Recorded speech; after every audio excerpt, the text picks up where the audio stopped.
Bueno, ya los han presentado, pero permítanme saludar a los señores disertantes, que son realmente unas personalidades de nuestro país que tienen la gentileza de acompañarnos para hablar de un tema que es realmente importante para todos nosotros, el proceso del Código Penal uruguayo.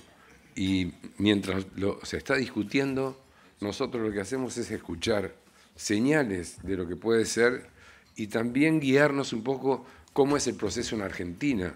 Y muchas veces se nos presentan dificultades porque nos dicen, en la Argentina el proceso dura años y entonces hay gente que está procesada y está libre y tiene la capacidad de presentarse a la candidatura de presidencia de la República. Entonces es como una incoherencia, pero cuando hablamos de todo esto y vemos que los verdaderos protagonistas que están llevando adelante, que son los señores que nos acompañan, y están tratando de ajustar al máximo lo que es el proceso, entonces yo creo que vale la pena esperar que los tiempos lleguen y nosotros tener un código que realmente nos ampare. Y dije bien que nos ampare, porque el código no es para castigarnos. ¿Estamos de acuerdo, señores abogados y doctores? Lo otro que quiero saludar al señor ministro del Interior, que es un gran amigo de la casa, Eduardo Bonomi, a los senadores, diputados que nos acompañan, a todas las autoridades nacionales que aquí están y a todos ustedes, darles la bienvenida. Levantarse a las 6 de la mañana para mí no me hace nada, porque me despierto a las 4:20, estoy loco. No, en serio. Cuando a mí me dicen, no te enojes, no me enojo, vivo enojado. ¿Y por qué vivís enojado? Porque todas las noticias que uno recibe durante todo el día son todas noticias malas. No hay una que tiren buena. Bueno, no sé, Dios quiera que gane la selección uruguaya, nada más. Así que vamos a testimoniar la presencia de quienes están aquí por la Asociación Dirigente de Marketing. Si me permiten, señores, esto es nuestro reconocimiento a ustedes. Y un fuerte aplauso para ustedes también.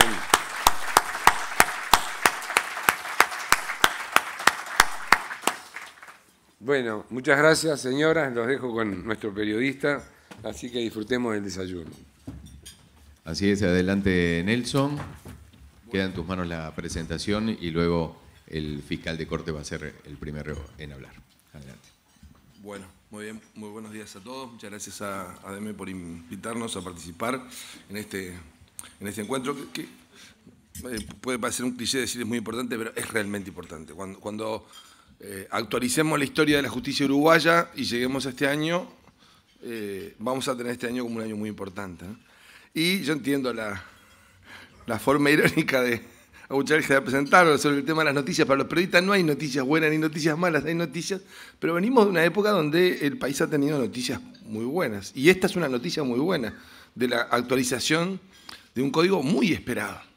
Quizás a uno le preocupa a veces lo lento de lo que puede ser el proceso de diseño de la reforma, la aplicación, las dificultades. Las reformas nunca son fáciles, pero esta es una reforma muy esperada. La gente que está en la parte activa del Poder Judicial o de los organismos vinculantes lo conoce. Acá tenemos representantes del Poder Judicial, la Fiscalía, el Poder Ejecutivo, el Poder Legislativo.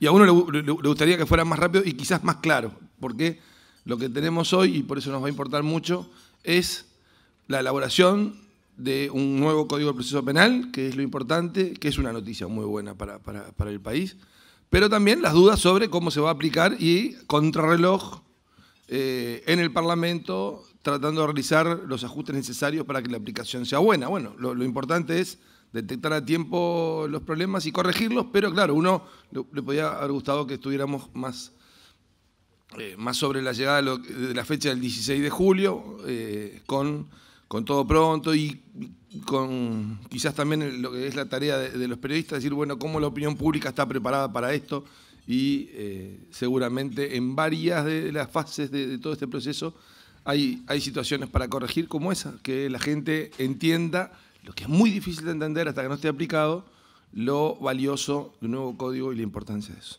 Sobre esto, con el título de las garantías para el futuro del Uruguay, nuevo Código de Proceso Penal, van a exponer los invitados y después ustedes van a formular preguntas y lo va a ser muy rico el intercambio. Primero va a exponer el fiscal de Corte, el doctor Jorge Díaz, luego van a realizar una exposición conjunta del presidente de la Suprema Corte de Justicia, el doctor Jorge Chediak, y el ingeniero Marcelo Pelle, que es el subdirector general de los servicios administrativos del Poder Judicial. Así que vamos a comenzar con la exposición del fiscal de Corte, doctor Jorge Díaz. Yo elegí comenzar la exposición con una frase del doctor Adolfo Gelsi Vidar, quien fuera decano de la Facultad de Derecho, mi profesor de Derecho Procesal y de Derecho Agrario, y un referente. Cuando uno comienza a estudiar una carrera universitaria, a lo largo de la misma va tomando ejemplos y referentes, y el doctor Gelsi fue para mí uno de esos referentes. El doctor Gelsi hablaba ya por fines de la década del 80, hablaba no de la reforma procesal penal, sino de la transformación, que es mucho más que reforma, del proceso penal, y él decía, constituye una vieja aspiración y por el momento una antigua herida en el desenvolvimiento de la democracia uruguaya. Han pasado más de 20 años y esa herida sigue abierta en la democracia uruguaya, y un país que hace referencia a derechos de segunda y de tercera generación no ha logrado cumplir con derechos de primera generación, como es el derecho a un debido proceso.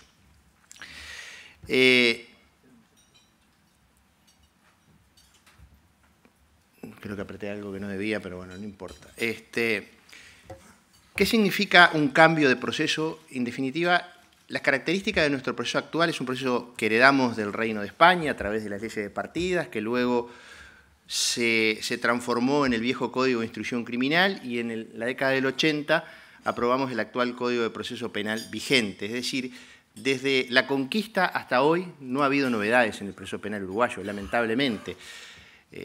Diría que básicamente el Código de Instrucción Criminal tomó las leyes de partidas y las codificó. El Código de Proceso Penal del año 1980 las ayornó un poco, en algunas cosas las mejoró y en otras claramente las empeoró al separar el viejo juez de instrucción del juez de sentencia. Y esa es la realidad que tenemos hoy. Es inquisitivo, por diferencia de lo que propone la reforma, que se propone un proceso acusatorio, porque en definitiva en el sistema inquisitivo es el juez el que realiza la investigación o el que lleva adelante la investigación con el auxilio de la policía. En el proceso acusatorio se separan claramente los roles, el rol de investigar y de acusar del rol de juzgar. Esa es la primera gran transformación que vamos a hacer frente a partir del 16 de julio. La separación clara de los roles. Obviamente, la investigación estará en manos de los fiscales con el auxilio de la policía, y cuando hablamos de Policía Nacional, pero hablamos de un conjunto de instituciones del Estado que cumplen funciones de policía, como la Prefectura Nacional Naval, la Policía Aeronáutica, pero no solamente eso, la Dirección General de Aduana, la Dirección General Impositiva, las intendencias municipales en lo que refiere al tránsito, el Ministerio de Salud Pública en todo lo que tiene que ver con la Policía Sanitaria. Es decir, hay un conjunto muy amplio de instituciones en el Uruguay que cumplen funciones de policía, muchos de ellos aún sin saberlo o aún sin tenerlo claramente asumido. Es claro que el eje principal de esta policía judicial que va a auxiliar, policía judicial no como concepto orgánico, sino como concepto funcional, es decir, quienes cumplen la función de auxiliar al fiscal en la investigación, el rol fundamental le va a corresponder a la Policía Nacional, pero no exclusivamente a la Policía Nacional. Y ahí tenemos un desafío que es articular todas las funciones, todas las instituciones del Estado que cumplen funciones de policía en este país para poder llevar adelante las investigaciones. Entonces, la primera característica es la diferencia, separar claramente los roles. El rol de investigar y acusar, que corresponderá a la Fiscalía, el rol de juzgar, que le corresponderá al juez, y que es el cumplimiento de su rol natural. Obviamente, habrá una investigación.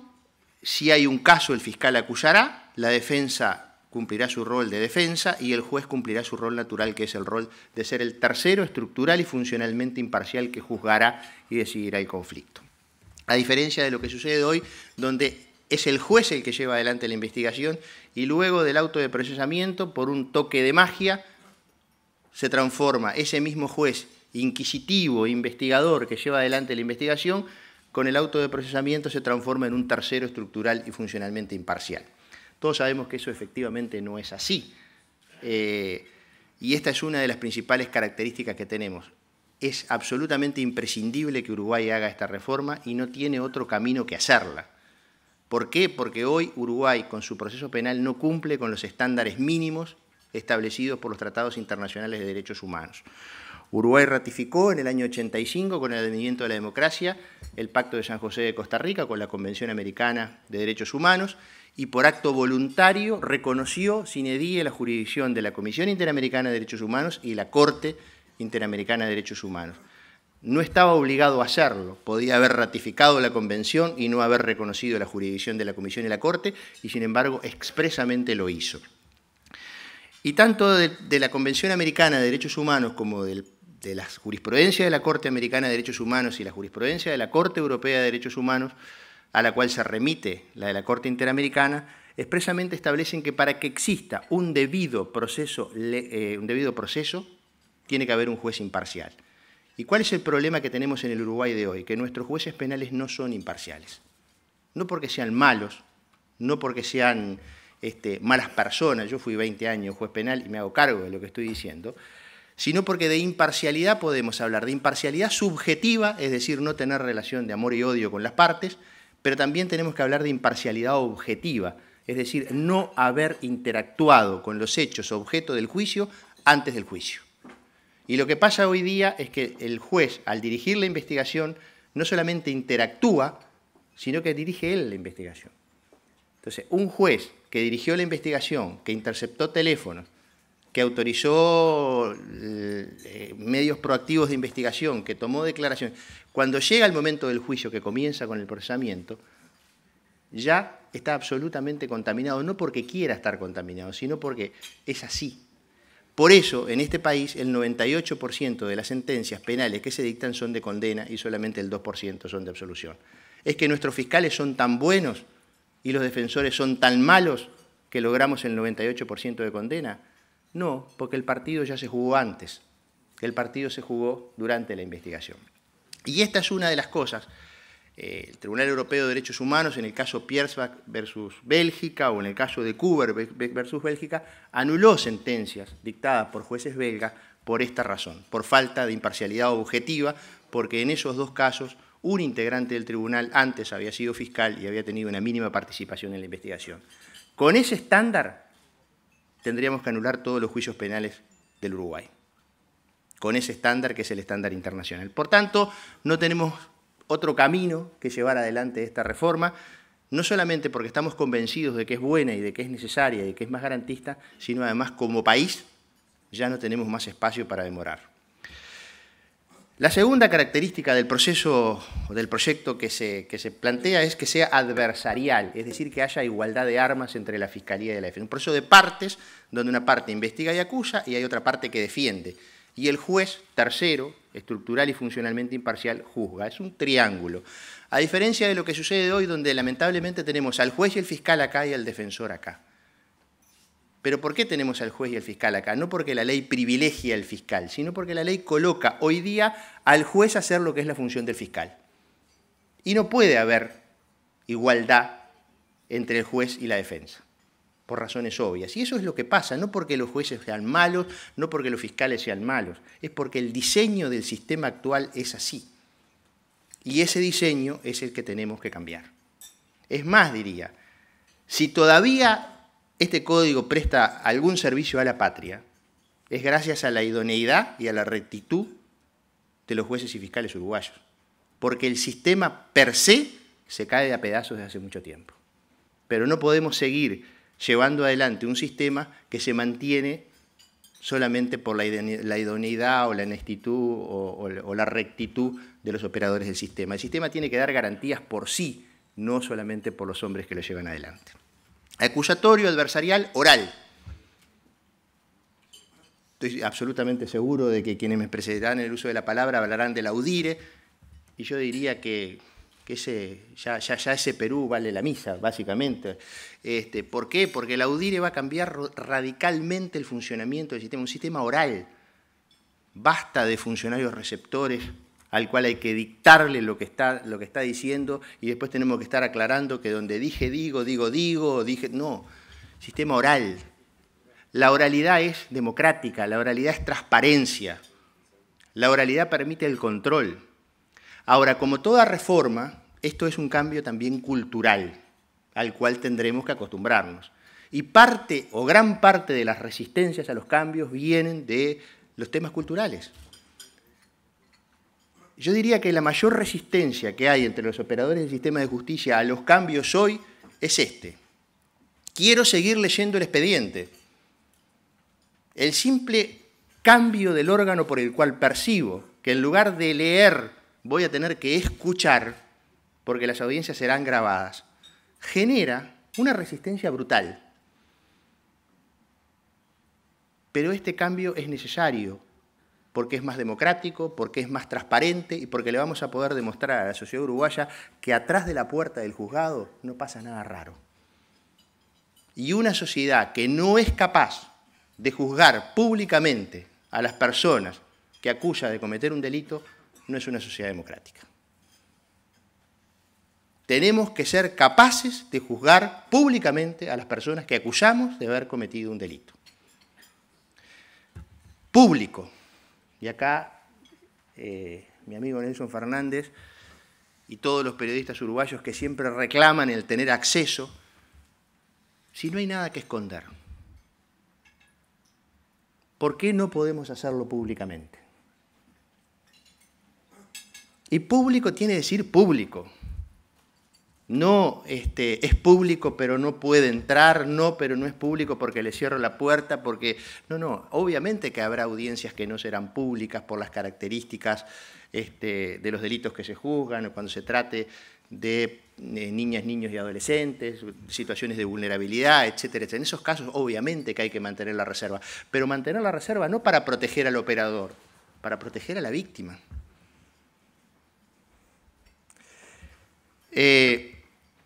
Ellas son básicamente acusatorio, adversarial, oral y público, contrario e inquisitivo, no adversarial, escrito y reservado, que son las características del Código actual. ¿Cuáles son los desafíos que nosotros nos planteamos? La Fiscalía, ante este nuevo Código, tiene desafíos enormes. Primero, dirigir la investigación de crímenes, delitos y faltas y la actuación de la Policía Nacional en materia de investigación y la Prefectura Nacional Naval, según lo establece el Código. En realidad no son solamente estas dos instituciones. Algo que no hemos hecho nunca, o que los fiscales no han hecho nunca en este país. Yo, en mi caso, fui 20 años juez, o sea que no me cabe ese ensayo. Y obviamente que tendremos que aprender a desarrollar esa función.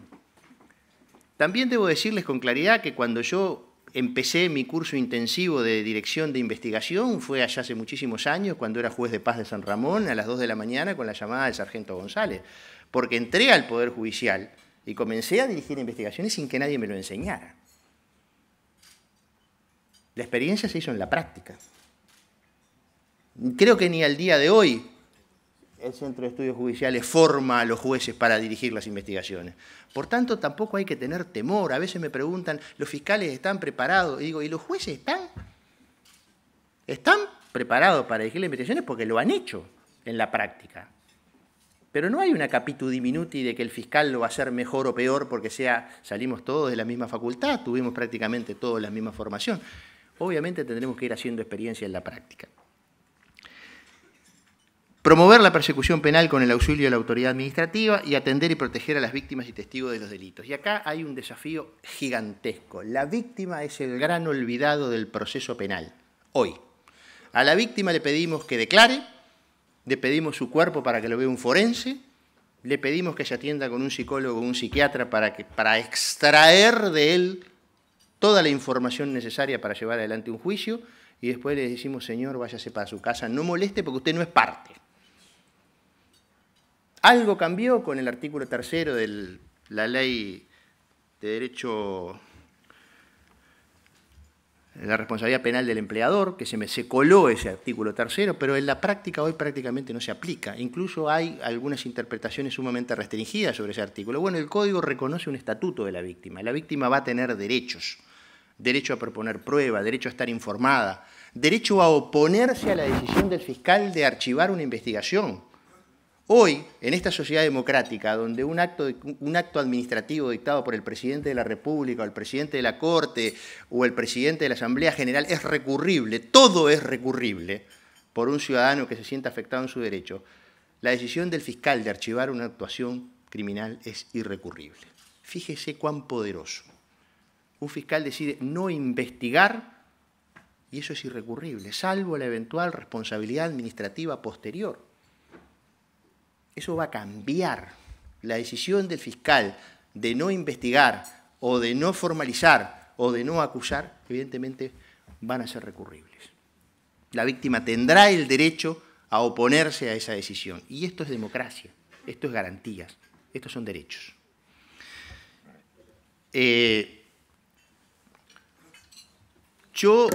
Esta es una advertencia que nosotros hicimos hace mucho tiempo, que la Fiscalía no va a poder, y de hecho hemos iniciado ya un proceso de transformación muy profundo de la Fiscalía, que también ha generado resistencia, llevar adelante si lo que hacemos es sustituir,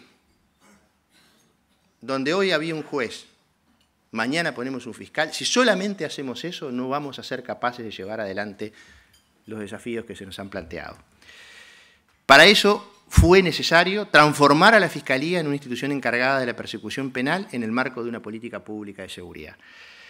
Se han aprobado, y yo no tengo más que palabras de reconocimiento a la labor parlamentaria, hay varios senadores y diputados acá. Todos los proyectos que se impulsaron desde la Fiscalía a través del Poder Ejecutivo han sido aprobados con modificaciones, previa discusión parlamentaria como corresponde, pero se creó el Servicio Descentralizado Fiscalía General de la Nación, se redefinieron los cometidos de la Fiscalía General de la Nación y dejamos de cumplir un montón de funciones que cumplíamos en el área de familia para concentrar esfuerzos en el área penal, se aprobó el Estatuto de los Fiscales, que implica un cambio fundamental, porque este es otro de los cambios que tenemos que entender. Un fiscal no es un juez chiquito. El fiscal no es un magistrado con minúscula, es fiscal con mayúscula. Las diferentes funciones que cumplen los jueces y los fiscales necesariamente tenían que tener regulaciones jurídicas completamente distintas, y eso fue lo que se hizo durante este periodo, o durante este periodo de gobierno, durante esta legislatura. Teníamos una regulación del funcionamiento de los fiscales a imagen y semejanza de los jueces, por copia de los jueces. Somos funcionarios públicos distintos, que cumplimos funciones distintas y por tanto tenemos que tener regulaciones jurídicas distintas. Y eso fue lo que se hizo con la aprobación del Estatuto. Pero internamente también tenemos que cambiar nuestra forma de organizarnos. No podemos seguir distribuyendo las cargas de trabajo en base estrictamente a criterios temporales. Lo que estamos proyectando con la entrada en vigencia del nuevo código es un sistema, porque la ley exige que la denuncia se puede presentar en el Poder Judicial, en la autoridad administrativa o en la Fiscalía, y dice deberá darse cuenta inmediatamente a la Fiscalía. Nosotros hemos diseñado un sistema operativo que tiene interoperabilidad con el Ministerio del Interior, y a partir del 16 de julio, cuando un ciudadano haga una denuncia en cualquier dependencia administrativa del país y el funcionario policial que reciba la denuncia le dé Enter, automáticamente esa denuncia ingresa en el Sistema de Gestión de Seguridad Pública del Ministerio del Interior y en el CIPAO, que va a ser el Sistema Operativo de la Fiscalía. En los dos sistemas al mismo tiempo, es decir, no va a haber ninguna denuncia que presente un ciudadano en todo el territorio nacional, sea en una Fiscalía o sea en cualquier dependencia administrativa, en la cual automáticamente la Fiscalía no esté informada. No existe la posibilidad de que eso suceda. Esa denuncia va a ingresar a una mesa central a nivel país, somos un país de pequeña escala que permite que eso se haga, a una mesa de depuración y análisis que lo que va a hacer es adjudicar el caso. Adjudicar el caso, distribuir las cargas de trabajo en función precisamente de eso, de criterios objetivos y no de criterios subjetivos. No se va a poder elegir más fiscal a partir del 16 de julio. En Montevideo hemos diseñado un sistema que vamos a tener 10 de las fiscalías van a trabajar en flagrancia, va a haber turnos de 5 fiscalías, va a haber fiscalías que van a trabajar durante el día de 8 a 20 y cada una de esas fiscalías atenderá una zona y una fiscalía que trabajará en la noche de 20 a 8 atendiendo los casos. Y luego vamos a distribuir las investigaciones por modalidades delictivas. ¿Qué significa esto? Que va a haber una fiscalía que se va a encargar de corrupción y de delitos económicos, que va a haber una fiscalía que se va a encargar de drogas, que va a haber una fiscalía que se va a encargar de delitos sexuales, trata y abuso de niñas, niños y adolescentes, abuso sexual infantil, y va a haber 4 fiscalías que se van a encargar de litigar en los demás delitos. Distribución de las cargas de trabajo o distribución del trabajo por cargas de trabajo y por modalidades delictivas. Y además, fundamentalmente, tenemos que dejar de lado una utopía. La utopía de que podemos perseguir todos los delitos al mismo tiempo y con la misma dedicación. Eso es imposible en la sociedad, en cualquier sociedad del mundo. Es decir, a la hora de llevar adelante una investigación tenemos que priorizar. ¿Qué significa priorizar? ¿Que hay cosas que no vamos a hacer? No, significa que hay cosas a las que le vamos a dar prioridad. Y le vamos a dar prioridad a las cosas que tienen mayor gravedad y más impacto. Porque hoy, cuando decimos no priorizamos y utilizamos la misma energía para perseguir todos los delitos al mismo tiempo, en realidad lo que estamos haciendo es una priorización negativa. Porque ¿qué es lo primero que hacemos? Lo más fácil. Esa es la realidad. Y esa priorización negativa hace que no le demos prioridad a lo que es más grave y a lo que tiene más impacto, sino a lo que es más rápido y a lo que es más fácil. Y acá lo que tenemos claro, porque lo hemos observado a nivel país, que, por ejemplo, la investigación de los delitos sexuales no se prioriza en el Uruguay. Las investigaciones y las denuncias por abuso sexual y por abuso sexual infantil demoran años. Y sí priorizamos la persecución de los delitos contra la propiedad. Esto es así. Nos guste o no nos guste, eso así. Y ese es un dato que tenemos que revertir. No porque no tengamos que perseguir los delitos contra la propiedad. No se me malinterprete. Acá nadie está hablando de impunidad. Porque una de las cosas que tenemos que evitar es precisamente eso, es la impunidad. Pero sí que tenemos que darle prioridad a aquellos delitos que tienen mayor gravedad y más impacto. Y tenemos que decirlo claramente y que la población lo sepa. Que muchas veces cambia según la zona del país. Porque, por ejemplo, hay lugares del interior donde los delitos, por ejemplo, el abigeato, que no solamente afecta a la propiedad, sino que tiene involucrado aspectos fundamentales como, por ejemplo, la sanidad. Y donde el delito contra la propiedad en el interior profundo no solamente debe medirse en el valor del animal, porque a veces ese animal tiene también una carga genética muy importante que llevó años construir y tiene un valor agregado que no podemos ignorar. Quizá en esos lugares lo prioritario o a lo que tengamos que dedicarle mayor dedicación y esfuerzo sea eso. Pero lo vamos a decir, le vamos a dar prioridad a esto, que vuelvo a repetir, no significa no hacer lo otro. Darle respuestas a las víctimas. Con este número único de identificación, de denuncia que se va a dar en esta interoperabilidad de los dos sistemas, implica que el ciudadano va a poder reclamar. Va a poder ir a la fiscalía y decir, yo hice esta denuncia en la seccional de Tomás Gomenzoro en Artigas y pasó esto, esto y esto. Quiero saber qué pasó con la denuncia que yo hice. Eso es calidad democrática. Por último, y para terminar, porque me quedan 5 minutos, esta reforma no va a ser posible sin una fuerte inversión en tecnología. Hemos hablado del sistema UDIRE, ellos se van a extender mucho más. Hemos hablado del CIPAU, hemos hablado del sistema de gestión de seguridad pública. Nosotros queremos, y de hecho creo que tenemos previsto que a partir del 16 de julio vamos a tener interoperabilidad en parte con el Poder Judicial en Montevideo, luego eso se extenderá, ojalá pronto, a todo el país, un sistema que de alguna manera permita que el fiscal, cuando solicite una audiencia de formalización, lo haga a través del sistema. Es decir, que no tenga que imprimir, firmar y llevar el escrito a la baranda del juzgado para presentar, para solicitar una audiencia de formalización que se tiene que hacer en 24 horas si el individuo está detenido. Queremos un sistema en el cual el fiscal pueda solicitarle al Poder Judicial a través del sistema la audiencia de formalización. ¿Y por qué decimos esto? Porque la tecnología lo permite, porque es más rápido, porque queda trazabilidad y porque permite distribuir equitativamente las cargas de trabajo. Y porque si no hiciéramos esta inversión tecnológica requeriríamos el doble o el triple de los recursos humanos que del cual disponemos hoy. Y eso hay que tenerlo claro. Si nosotros fuéramos a afrontar esta reforma sin la inversión tecnológica, necesitaríamos el doble o el triple de los recursos humanos de los que hoy disponemos. Y esta yo creo que va a ser una diferencia sustantiva de la reforma uruguaya con relación a las reformas de la región.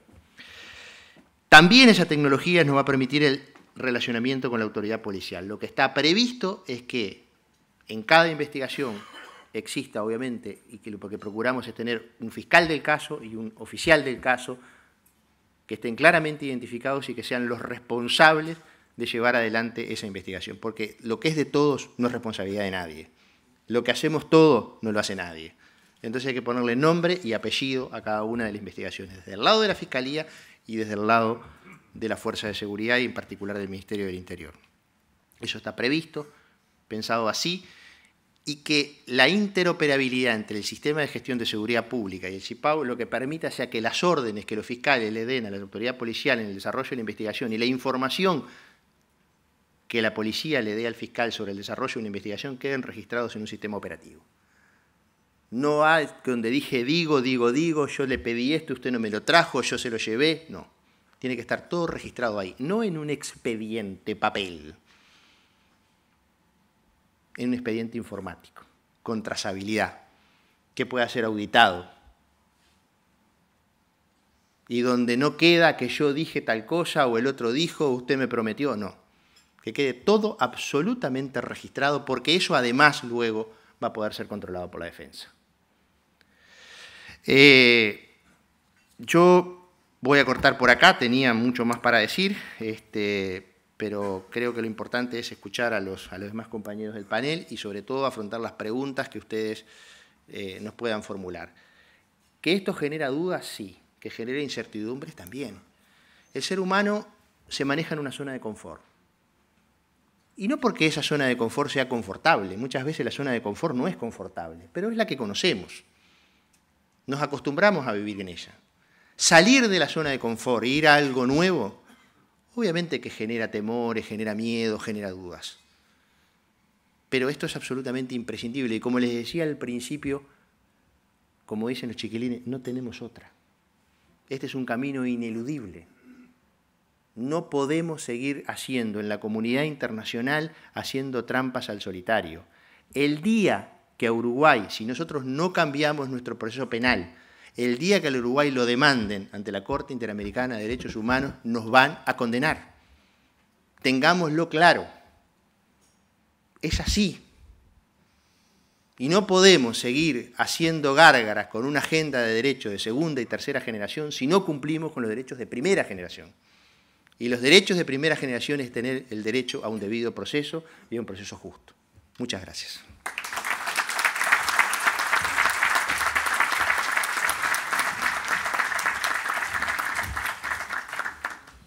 Bueno, muy bien. Muchas gracias, fiscal de Corte Jorge Díaz. Ahora vamos a dar paso a la presentación de la Suprema Corte de Justicia que van a estar realizando el presidente de la Suprema Corte, el doctor Jorge Chediak, y el subdirector general, ingeniero Marcelo Pelle. ¿Lo van a hacer desde ahí? Muy bien. Buenos días, señoras y señores. Yo soy viejo, todavía el todas y todos me parece demasiado moderno. Puedes decir todas. Podemos decir todas. Las líneas generales ya el señor fiscal de Corte las ha delineado. Nuestra idea de esta presentación conjunta con uno de los dos directores de nuestra Comisión de Implementación del Código del Proceso Penal, la otra, la doctora Graciela Gatti, está sentada por allí atrás, es hacer muy aterrizada la descripción de las dificultades que no solo en nuestro país, que en todos los países hermanos donde se ha acometido esta transición de un sistema opaco y escrito a un sistema acusatorio oral, público, transparente, ha tenido. Con alguna característica adicional, cada vez que algún colega de Cortes Hermanas me señala tengan cuidado con el periodo de transición, yo hago la reflexión y no saben lo que es el Uruguay en determinadas características de nuestro ADN. La semana pasada, rompiendo una suerte de tradición personal de no ir a los comentarios que desde las redes sociales se hacen a las noticias. Ya después de tantos años estoy acostumbrado a que haga lo que haga el Poder Judicial, haga lo que haga la Fiscalía, siempre los comentarios son negativos. Y como estaba en el extranjero y solo, encuentro una noticia que a mí me alegró mucho, que decía: expertos internacionales califican un restaurante del Uruguay como uno de los 30 mejores lugares del mundo para comer carne. Yo digo, bueno, ¿quién puede dejar de estar orgulloso de tener un restaurante entre los 30 mejores del mundo en algo? Y bajé. Primer comentario, es muy caro. En el mercado del puerto era. Segundo comentario, las papas fritas son una porquería. Tercer comentario, los mozos no te atienden bien. Cuarto comentario, a veces la carne es dura porque acá el novillo se exporta y nos dan la vaca. Quinto comentario, fui con unos turistas, los invité e hice un papelón, no voy nunca más. Y los 16 eran así, es como nuestro ADN. Entonces, además de las dificultades que todo proceso de transición, como señalaba el doctor Díaz, conlleva, aquí vamos a tener que afrontar esa carga de nuestro ADN, donde siempre se mira la parte vacía de la copa. Somos los uruguayos una suerte de especialistas en mirar la parte vacía de la copa. Y por supuesto que este código va a ameritar legítimas críticas y va a tener críticas que no merece por los errores que necesariamente en este cambio, que es muy grande, vamos a cometer. Lo que hemos señalado varios de nosotros. Deberíamos esperar por lo menos todo el resto del año, los 6, 7, 8 primeros meses de implementación, para juzgar las bondades o maldades de este código, porque, por supuesto, si el Parlamento sigue en su decisión de que comencemos, y lo damos por sentado, el 16 de julio de este año, no vamos a empezar ninguno de los operadores con el 100% de todos los elementos operativos.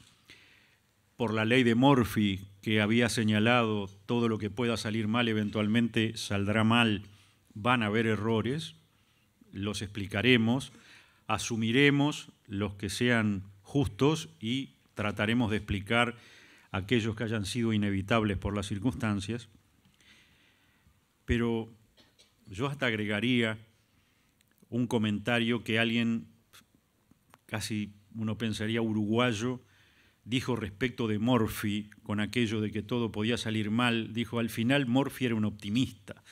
Y bueno, va a haber errores, ratificamos la reforma, es inevitable. No podemos dejar de hacer esta reforma. Tenemos, respecto de otros países, la ventaja de que, por supuesto que gracias a la entereza y honradez de todos los operadores judiciales, un proceso obsoleto igual funciona, pero en mi opinión personal funciona razonablemente bien. Con lo cual, una advertencia también de un colega del Consejo Superior del Poder Judicial de España en el sentido de que la transparencia no asegura una mayor confianza en el sistema. Y él señalaba, si la realidad que se oculta en un sistema procesal penal es mala, transparentar no mejora nada, simplemente transparentar le confirma a la ciudadanía lo que pensaba, que todo funciona mal. Y no es la situación del Uruguay. Nosotros podemos tranquilamente transparentar el funcionamiento de la justicia penal porque es razonablemente bueno. Obsoleto, falto de garantías acorde al nivel actual mínimo de protección de los derechos humanos, pero razonablemente bueno. Y vamos entonces a los principales desafíos prácticos que esta implementación ha tenido. Los enumeramos y luego empezaremos un análisis. Los recursos económicos mínimos están. Tenemos los cargos suficientes a partir del 1 de julio de jueces defensores y algunos peritos. Luego hablaremos de las dificultades prácticas que la necesidad del diligenciamiento de la prueba en audiencia y el funcionamiento de nuestro sistema pericial van a traer con el nuevo código. El cambio que ya se habló de los procedimientos y los roles. Normalmente uno asume roles nuevos que se le dificultan más porque conllevan una carga de habilidades y responsabilidades que hasta ese momento no tenía. Lo señalaba el fiscal de corte, el nuevo rol de la Fiscalía. Ahí ratificando que, por supuesto, todos los abogados tenemos la misma estructura curricular y jueces y fiscales tenemos la misma formación en Derecho, pero también ratificando, los jueces nos hemos formado en lo que mi papá, que vendía automóviles, decía la ruta, el kilometraje. Nosotros tenemos experiencia de años y muchas veces los jueces penales de Montevideo de décadas en el manejo de la investigación policial de los delitos. La mayoría de los fiscales no, con lo cual tampoco se puede esperar hasta que se vaya dando el kilometraje de los fiscales un gran cambio a favor en la investigación policial. Sería un milagro esperar que operadores que tienen menos capacidad práctica acumulada para la investigación lo hicieran mejor que aquellos que también son abogados y además tienen la práctica. En el caso del juez, seguramente, para decirlo en griego, se va a tener que morder la lengua. El juez está acostumbrado en el proceso penal a un gran protagonismo y ahora tiene que dirigir el proceso exclusivamente. No puede corregir los defectos de la presentación de los fiscales ni de la presentación de la defensa. No puede por sí reinterrogar. Está muy limitado a lo que vemos en las películas anglosajonas de dirigir el proceso.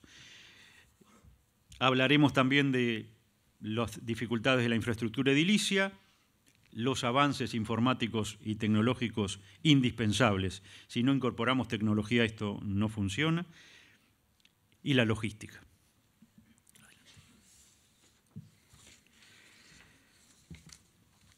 Procedimientos y roles, mismos actores con roles totalmente distintos. Tengamos claro, aquí está el señor ministro del Interior, la investigación policial va a ser la misma investigación policial. No vamos a tener otro Ministerio del Interior, otra policía que esta. Lo que va a cambiar exclusivamente es el rol de quien supervisa y dirige la investigación policial, que decíamos pasa, por supuesto, a la Fiscalía y deja de tenerla el juez. Va a haber un proceso de adaptación necesariamente, es lo que hablábamos. Los fiscales van a tener su proceso de adaptación al nuevo rol y los jueces también vamos a tener que tener un proceso de adaptación al nuevo rol. La prisión preventiva, ¿por qué hacemos hincapié en el tema de la prisión preventiva? Se necesita, seguramente no tanto como se puede vaticinar, porque nosotros pensamos que muchas situaciones que hoy ameritan prisión preventiva van a ameritar también privación de libertad cautelar en el nuevo proceso, que no va a haber una pléyade de casos que hoy estamos todos acostumbrados a que dentro de las 48 horas terminen con un procesamiento con prisión que en la nueva modalidad procesal penal conlleve esperar el juicio en libertad. Y no debemos subestimar estos temores de que el público, de que los ciudadanos, de que nosotros como ciudadanos no entendamos esta situación. Lo decía el presidente Abuchalja con esa mirada certera que tiene. Si miramos la realidad de otros países, a nosotros determinadas situaciones donde un día sí y otro también se encausa determinadas figuras de relevancia y siguen navegando en la sociedad y en la vida política, a todos nos llama la atención. Dice, pero qué raro es esto, ¿no? Porque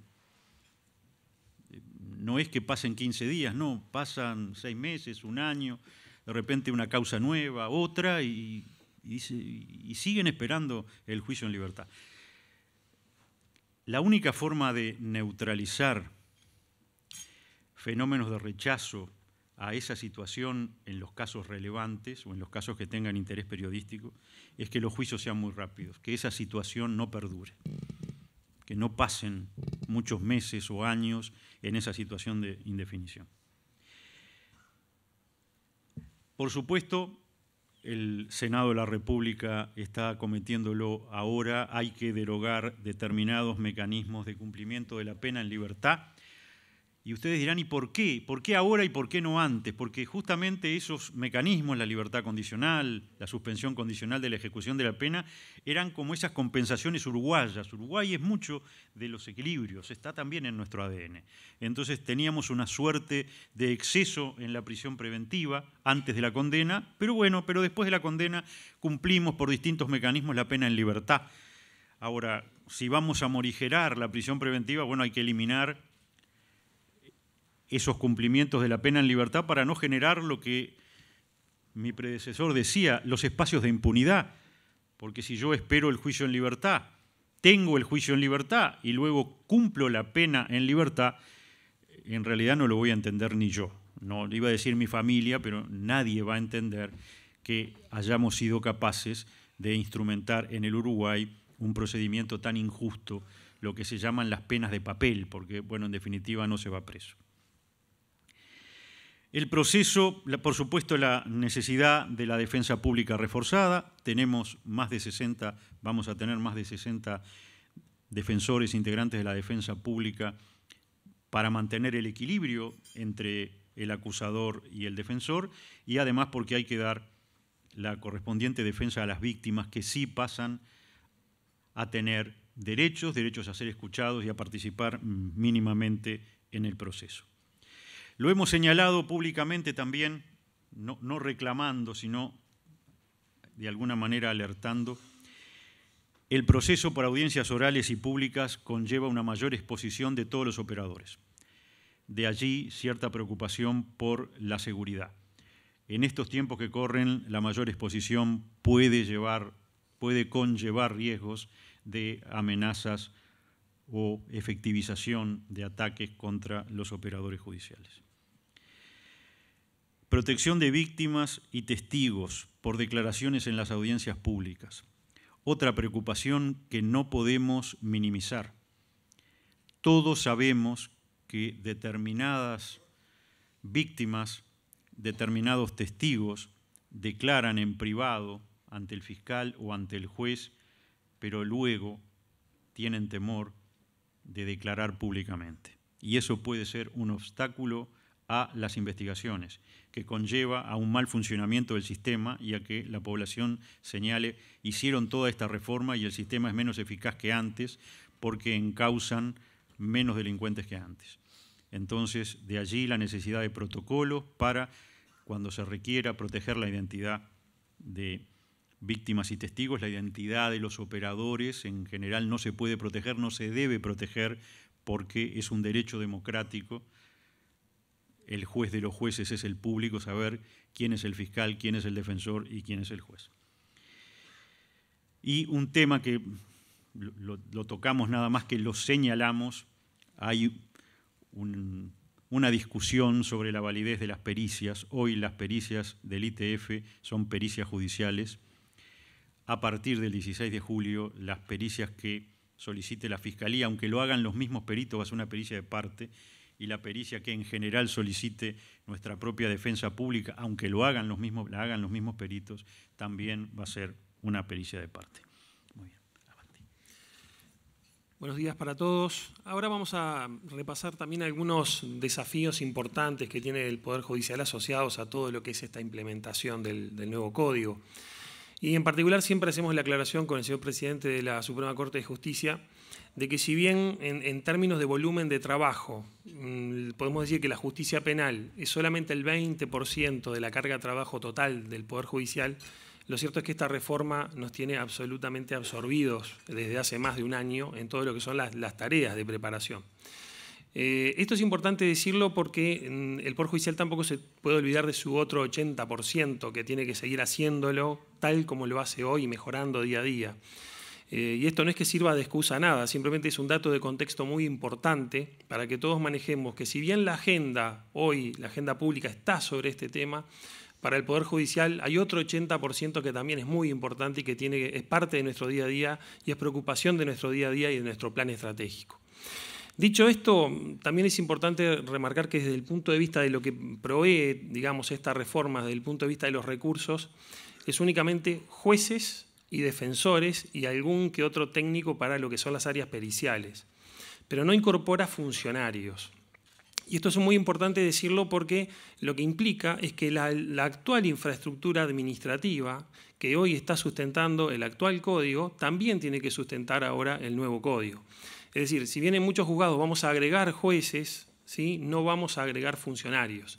Y por eso la importancia de lo que marcaba el señor fiscal de Corte, de que la tecnología es la que tiene que empezar a suplir, ¿verdad?, esta mayor carga de trabajo o esta transformación, de alguna manera para que no se vean resentidos todos esos servicios. De todas maneras, también la Corte venía en un plan de muchísima austeridad en el nombramiento de cargos, precisamente teniendo en cuenta esta digamos, contingencia que viene asociada al Código, y venimos en una especie de veda de nombramientos de funcionarios administrativos que, una vez que el Código esté puesto en funcionamiento, se va a analizar específicamente si se necesita reforzar esta infraestructura administrativa. Pero la idea es precisamente mantenernos, no hacer crecer, obviamente, el padrón de funcionarios administrativos, sino justamente que la tecnología sea la que de alguna manera vaya reforzando todos estos procesos. Es importante también remarcar que, si bien tenemos una relación 80-20, como decíamos hoy, el universo de funcionarios que finalmente terminan siendo capacitados y teniendo relación con todo lo que es la reforma es muy superior a ese porcentaje. Y estamos diciendo que en forma directa o indirecta más de 1000 funcionarios judiciales están siendo capacitados, han sido capacitados y seguirán siendo capacitados en aspectos relativos al nuevo código, ya sea en forma presencial o también en forma remota a través de videoconferencia. Algo que es muy importante y es quizás uno de los desafíos más importantes también desde el punto de vista de la implementación del código es todo lo que es la infraestructura edilicia. 69 intervenciones arquitectónicas para ejecutar en prácticamente menos de un año. Porque evidentemente en todos los juzgados del interior, para hacer un ejemplo bien concreto, donde nosotros hoy teníamos un juez atendiendo el código actual, necesitamos agregar un juez que va a atender solamente el nuevo código, ¿verdad? Porque lo que intentamos buscar es que no haya dos líneas de pensamiento que son completamente distintas en un mismo juez. Entonces lo que prevé el código es que el nuevo juez va a entender el nuevo código y el juez que está hoy, ¿verdad?, va a seguir entendiendo las causas por el actual código, ¿verdad?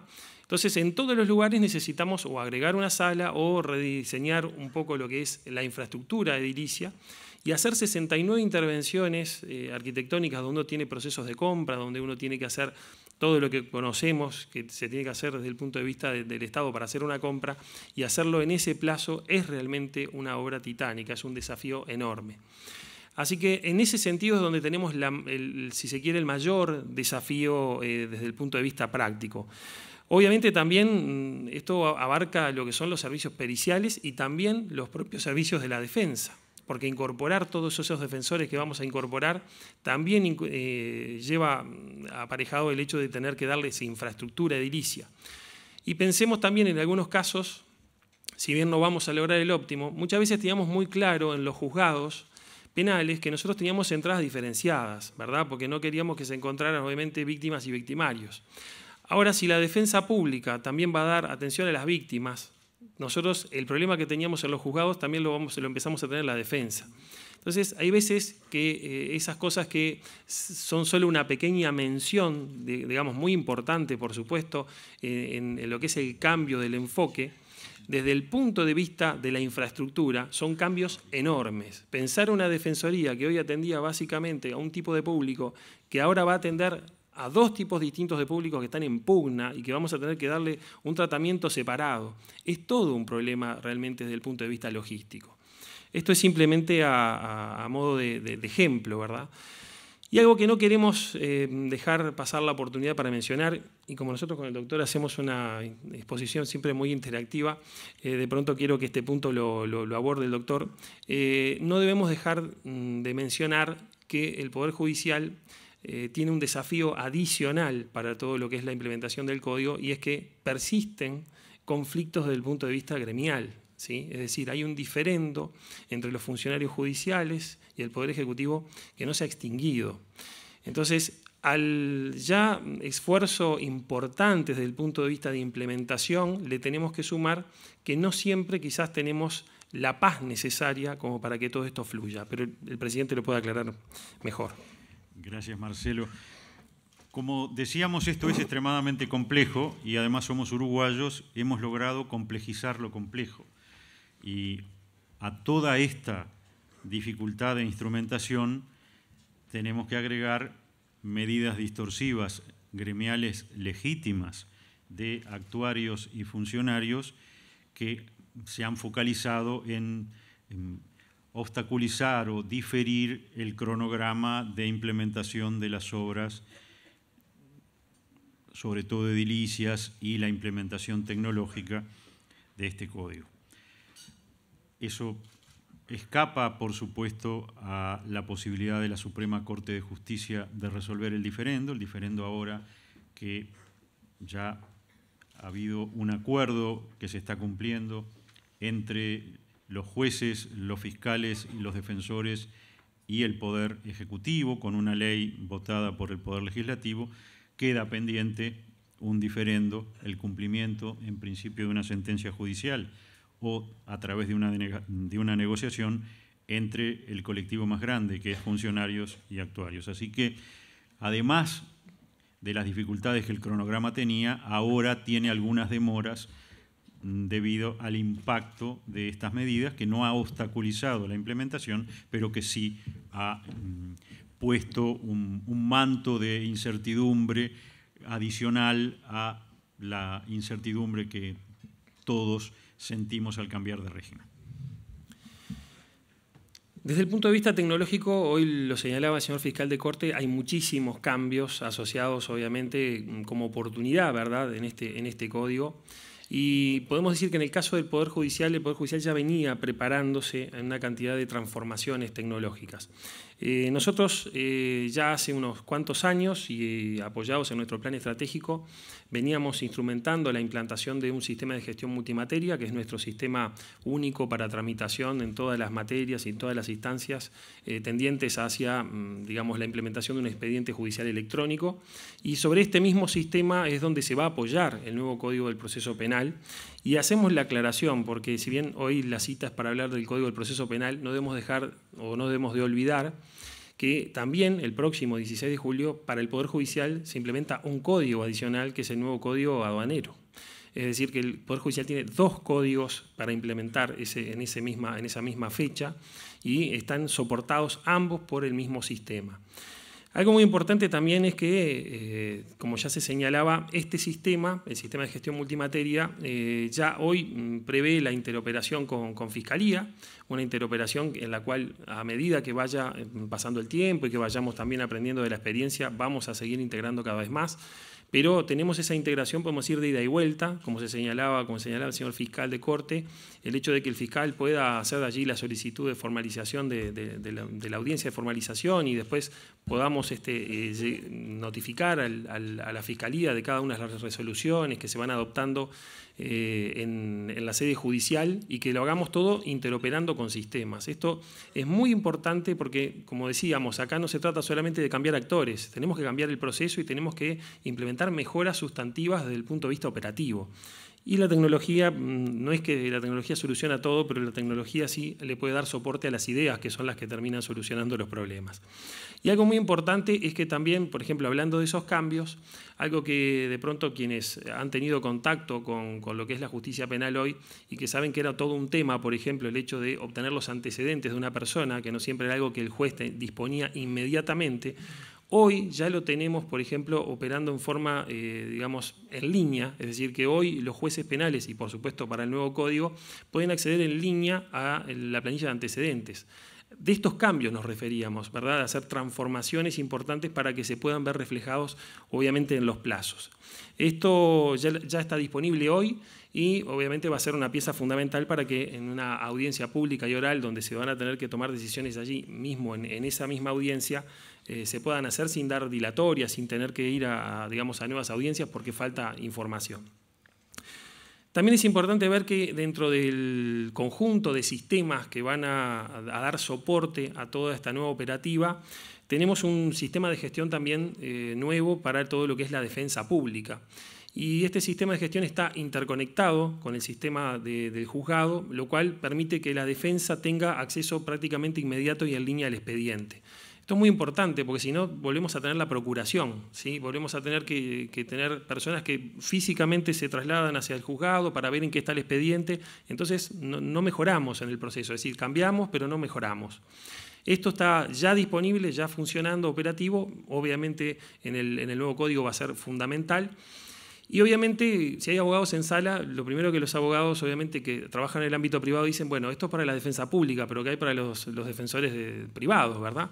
Bueno, la idea es mantener una regla de equivalencia y de justicia para todos. Y el hecho de que estamos trabajando en la liberación de una ventanilla única judicial.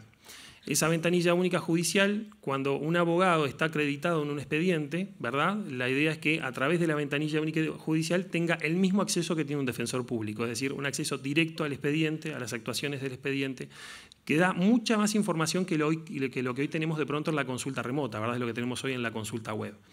Esto es muy importante y va a ser además, y ya lo damos como un anuncio de hacia dónde vamos, un anuncio estratégico, el Poder Judicial se encamina a que las actuaciones, la presentación de actuaciones, ya sea para iniciar expedientes o incluso presentar escritos, lo hagamos de forma no presencial y lo hagamos a través de la ventanilla única.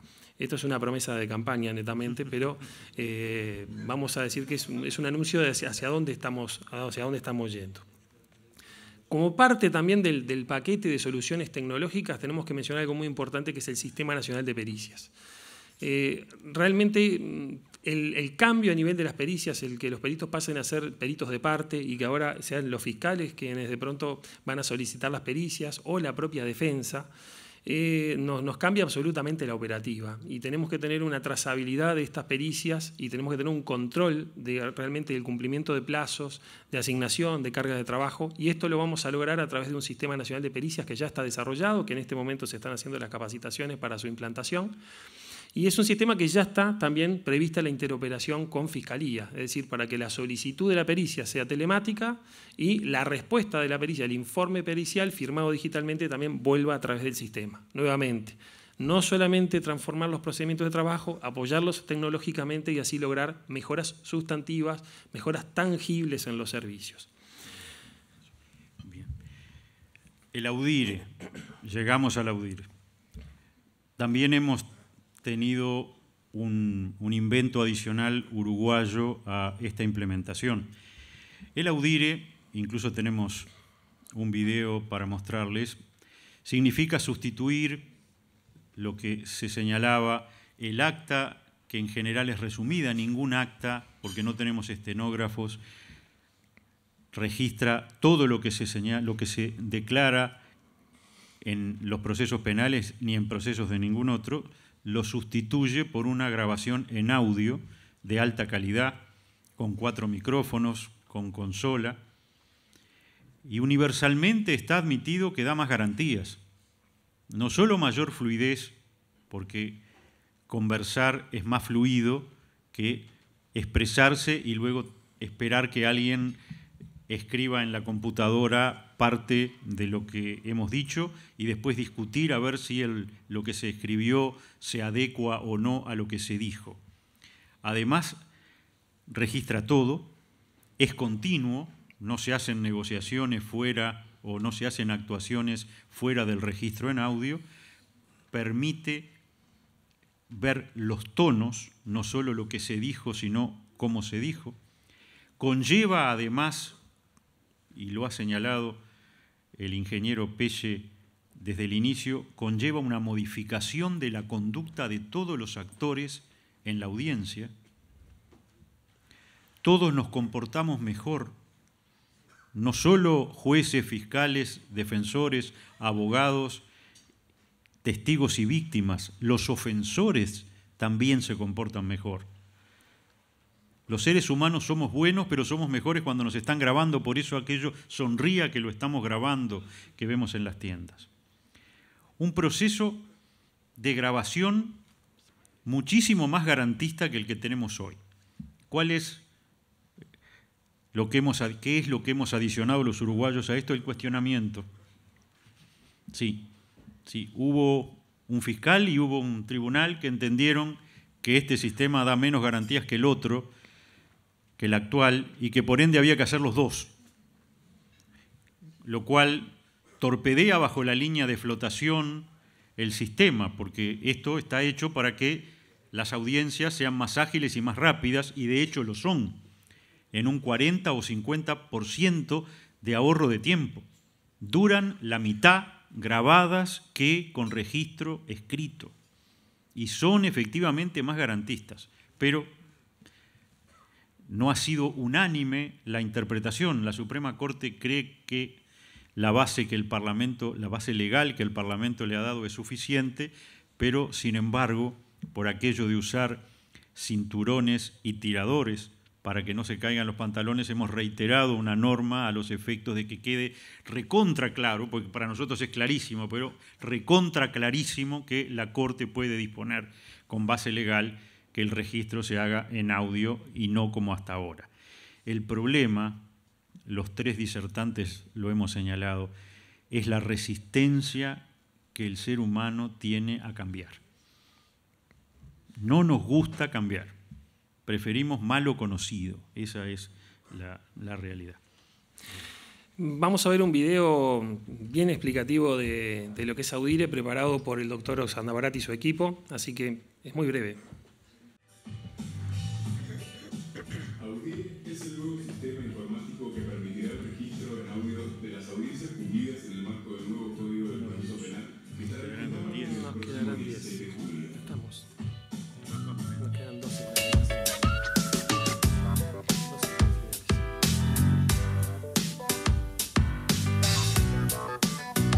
Con esta iniciativa, el Poder Judicial uruguayo se compromete firmemente con la finalidad que inspira la ley, ordenando un proceso penal acusatorio con audiencias públicas, intervenciones orales y en el que se establecerá un contacto cara a cara del juez con las partes.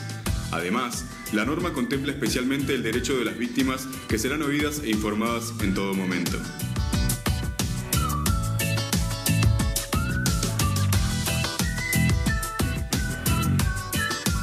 Audire fue creado por la División Tecnología del Poder Judicial sobre la base de experiencias exitosas de otros países, como la reforma que fue implementada por la justicia chilena, que adoptó el sistema acusatorio entre los años 2000 y 2005.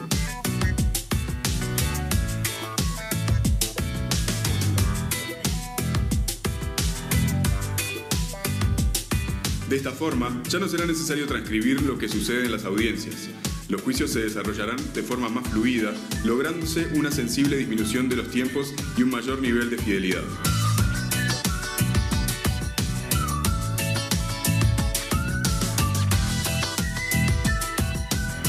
Luego del registro, los archivos de audio resultantes se volcarán al sistema de gestión de juzgados multimateria, pasando a formar parte del expediente digital, quedando disponibles para que todas las partes del juicio puedan acceder fácilmente.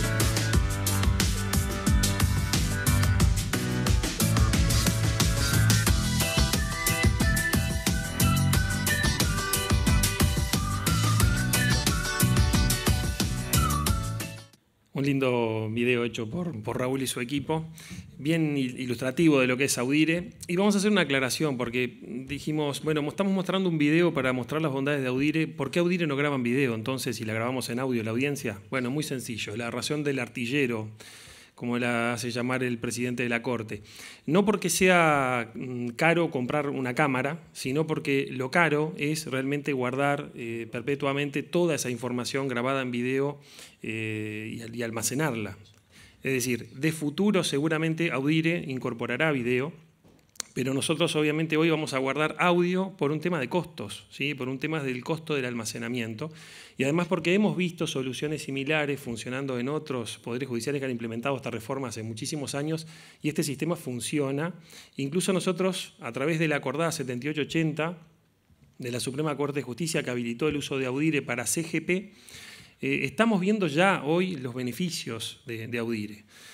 Yo siempre digo que cuando uno presencia una audiencia de CGP actualmente, es una audiencia también de juicio oral y público, lo que uno presencia, y sobre todo quienes no somos abogados, lo que presencia es la construcción colaborativa de un acta. Es decir, todo el mundo opina sobre el acta, lo único que importa es lo que queda escrito en el acta, se corrige lo del acta y la única preocupación y el único producto final es el acta.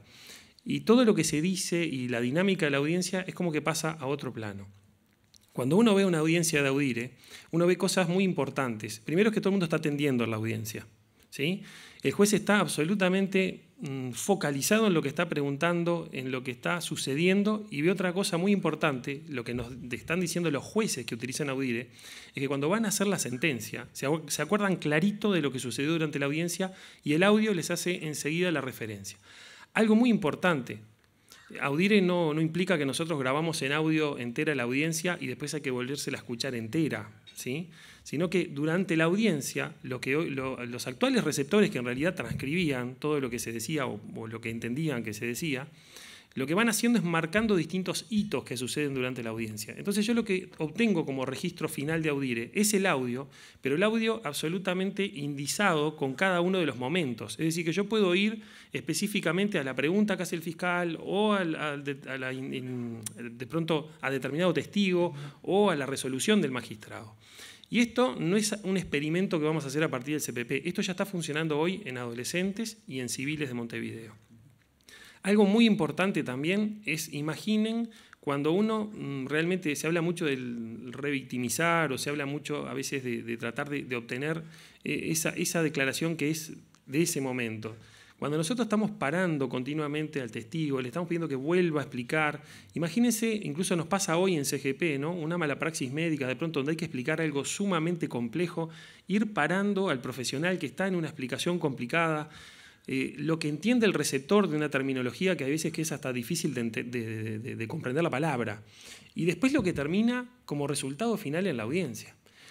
Ahora imaginen lo que pasa cuando esa acta va a una segunda instancia, ¿sí? Es decir, de lo que pasó en esa audiencia original, la segunda instancia es solo lo que quedó en el acta y muchas veces se pierden muchas cosas, hasta cómo se dicen las cosas. Ahora el hecho de que un ministro de tribunal pueda volver a revivir esa audiencia es una enorme ventaja, es un cambio radical. Claro, a quien está acostumbrado a leer, ahora aprender a escuchar le implica un desafío. Yo siempre hago el mismo ejemplo. Si uno a un juez hoy le da un expediente y le dice que en la pieza papel le ubique una actuación, cuando abren el expediente, hoja más, hoja menos, están más o menos en la actuación, porque ya saben específicamente dónde está eso que uno le pide. Y yo siempre le digo al doctor, parece que los jueces leen en diagonal, porque es como que leen el acta y van rapidísimo a donde ubican lo que necesitan. Claro, obviamente, cuando pasamos a Audire el día 1, es un caos para ese juez porque le cambiamos absolutamente sus certezas. Todos fuimos a la escuela con cuadernos, fuimos al liceo con cuadernos, fuimos a la universidad, seguimos. Y hoy, a pesar de que tenemos una cantidad de medios digitales y seguramente podemos descargarnos el libro, muchos de nosotros igual seguimos comprando el libro papel, porque el medio físico es en el que estamos acostumbrados. Cambiar de ese medio físico a escuchar implica generar nuevas destrezas, y lo sabemos. Ahora, lo que no podemos argumentar es que la pasta de celulosa, esto lo dice siempre el señor presidente, la pasta de celulosa no da más garantías al proceso, ¿sí? Las garantías del proceso no están atadas al medio de registro, ¿sí? Las garantías del proceso corren por otro carril absolutamente distinto. Esto lo hemos visto funcionar en el exterior, pero hoy lo estamos viendo funcionar en Uruguay y estamos convencidos de las ventajas que esto da, porque las vemos, es palpable, y los jueces que hoy lo están utilizando realmente así lo atestiguan. Audire es una realidad y Audire cambia por completo la forma en la cual se dan los juicios. Es decir, tenemos un cambio radical. Los jueces y los abogados sabemos leer expedientes. A veces, incluso en la familia, se sorprenden cómo quizás en una hora podemos leer un expediente de 600 páginas, porque no hay nadie que trabaje en estos oficios que empiece a leer un expediente en la página 1, lea todo, incluso los cedulones, todo lo que no tiene importancia, y termine en la segunda pieza en la página 600, porque eso llevaría 4 horas. Somos extremadamente hábiles en leer la demanda, la contestación, las declaraciones de la prueba que resultan relevantes, a veces los alegatos y luego la sentencia de primera instancia, la apelación y la contestación. Hacemos lo que en alguna época era el sistema Ilben de lectura veloz, porque no hay forma, uno mira el conjunto de la página en una fracción de segundo y va pasando.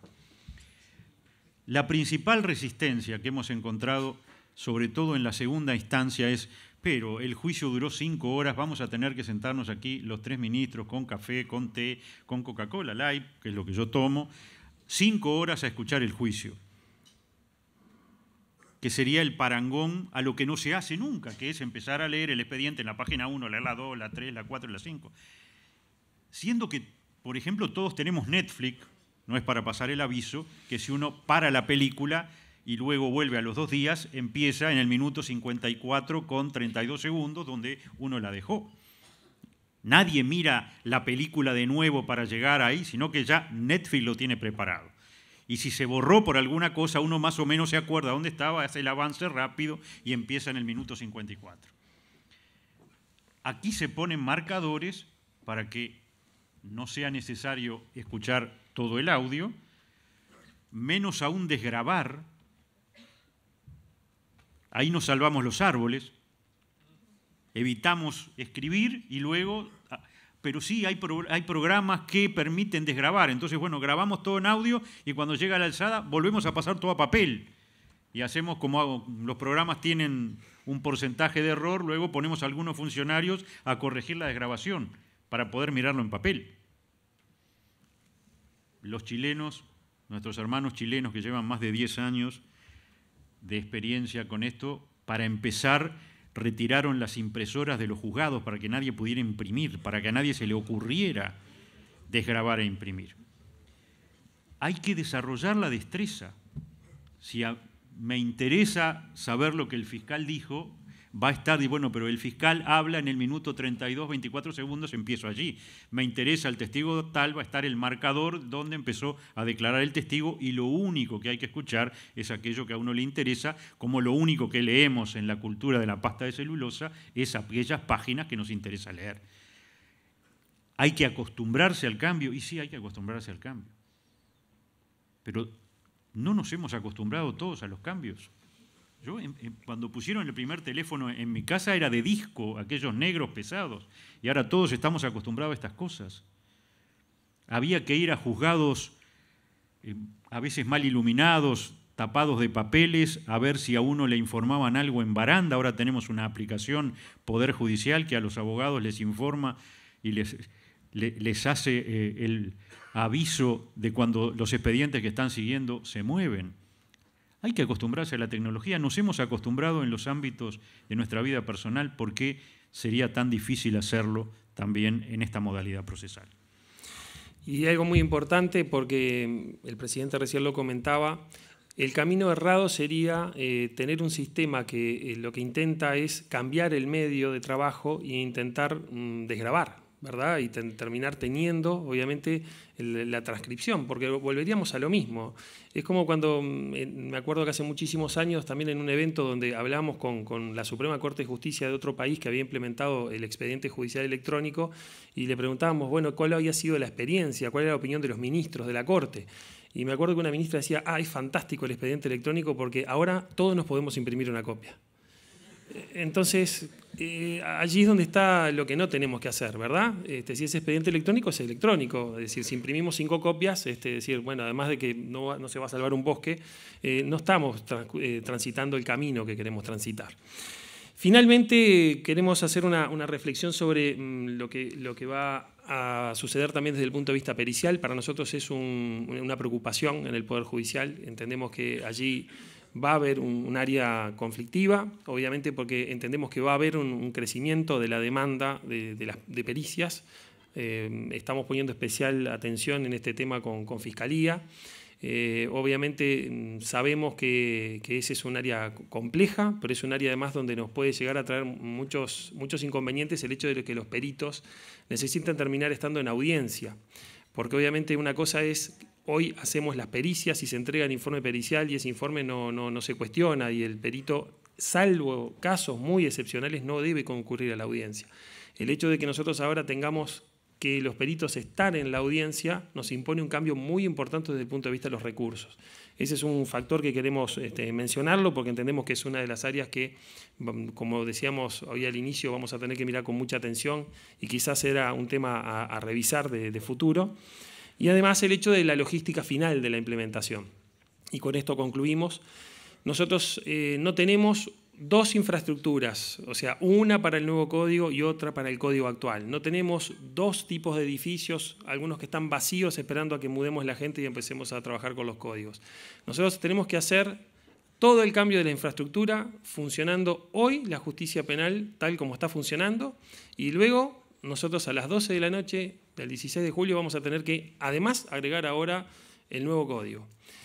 Ese hecho de tener la doble infraestructura es todo un desafío desde el punto de vista logístico y lo es más en un contexto de medidas gremiales, porque allí realmente tenemos un talón de Aquiles, si se quiere, muy importante, porque si yo trabajé durante un año completo, 1 año y medio como nos venimos preparando, pero yo bloqueo ese último eslabón de la cadena, puedo generar impactos importantes con un esfuerzo mínimo, ¿sí?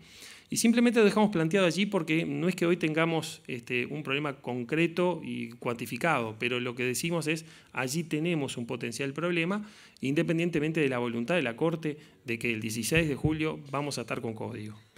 Y finalmente, para remarcar, y parecía casi como que con el doctor Díaz habíamos hecho la presentación juntos, simplemente compartirles un pensamiento que con el doctor Chediak lo hemos hecho prácticamente carne, ¿no?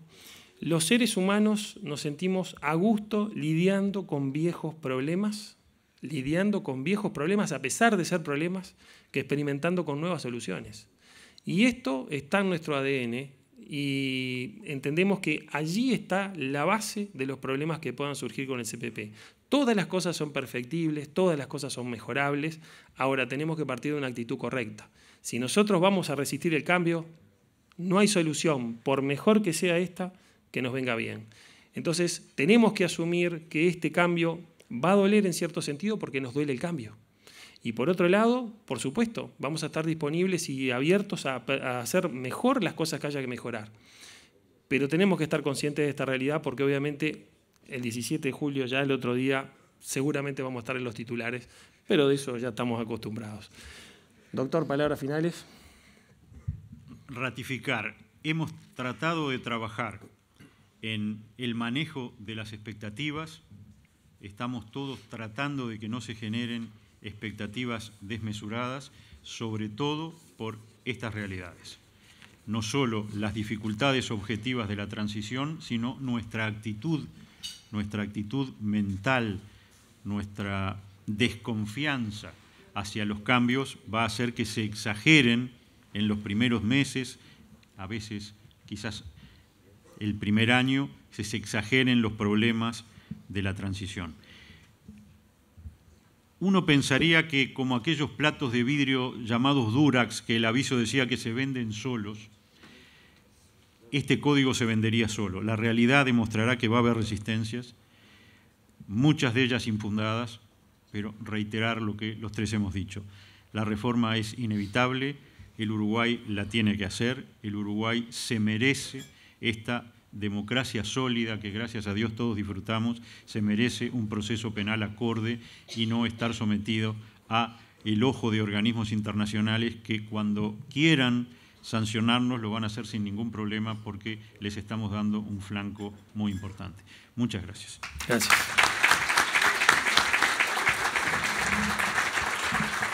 Bueno, muy bien. Vamos a pasar a preguntas, que hay varias. Yo quería agregar algunas y les agradecería que sean respuestas breves, pues así podemos dar lugar a las preguntas. Una duda que me surgió de las exposiciones, tanto de la Fiscalía como de la Suprema Corte, hablando de la necesidad de inversión tecnológica. Lo que no me queda claro es una inversión que ya está presupuestada, que ya está resuelta, o se precisan recursos adicionales, porque como estamos muy prontos para que empiece esto, si eso no estaba previsto es una complicación. Bueno, esa tecnología, esos recursos que se precisan, ¿están ya? Por lo pronto, desde el punto de vista del Poder Judicial, esa tecnología ya está, la inversión tecnológica ya está, porque en nuestro caso ya esto venía alineado con nuestro plan estratégico. Así que en ese sentido, para nosotros, independientemente de que obviamente luego esto tendrá el crecimiento proyectado, para nosotros hoy la inversión tecnológica no es un problema hoy. ¿Y en la Fiscalía? En la Fiscalía la inversión ya está presupuestada, es decir, nosotros en este momento estamos en la etapa de capacitación de funcionarios y fiscales en todo el país, en todo lo que tiene que ver con el módulo no acusatorio y el alta de las denuncias. Estamos ya testeando la parte del módulo de investigación y seguramente al 16 de julio tendremos estos dos módulos implementados y continuaremos en el segundo semestre en el desarrollo de la etapa de juicio, pero eso ya está presupuestado.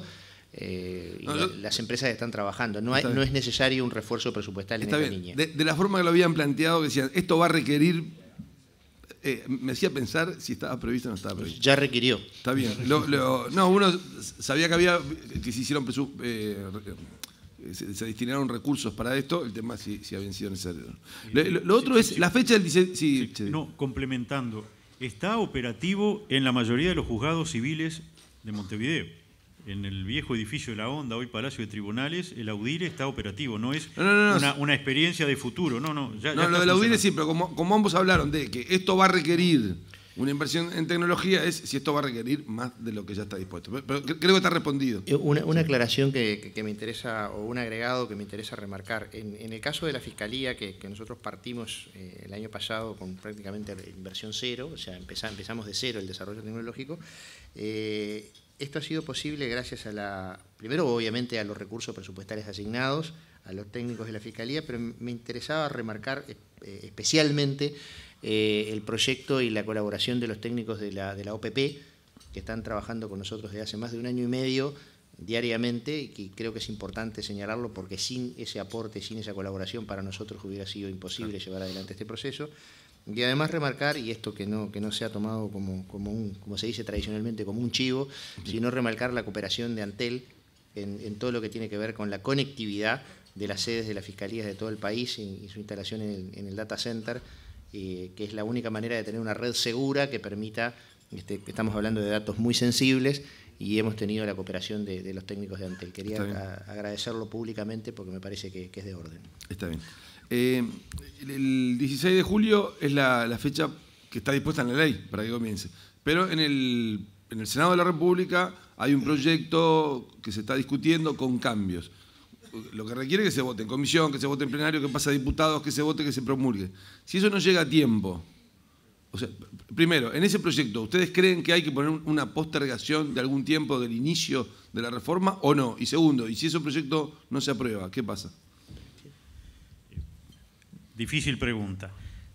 Hoy la Suprema Corte de Justicia está trabajando en base a que la ley establece, por acuerdo que en su momento fue unánime y a solicitud de la propia Suprema Corte de Justicia, establece como fecha de entrada en vigencia en todo el país el 16 de julio de este año. En base a ello es que hemos realizado todo nuestro cronograma de implementación. Hoy algunos artículos que la Corte, de la playa de artículos que quizás habría que modificar, algunos de los que la Corte entiende que son indispensables para la implementación, hoy se están votando en el Pleno del Senado de la República. Como por ejemplo el que establece que los procesos que hoy están en trámite continuarán por el modelo procesal CPP 1980 hasta su terminación.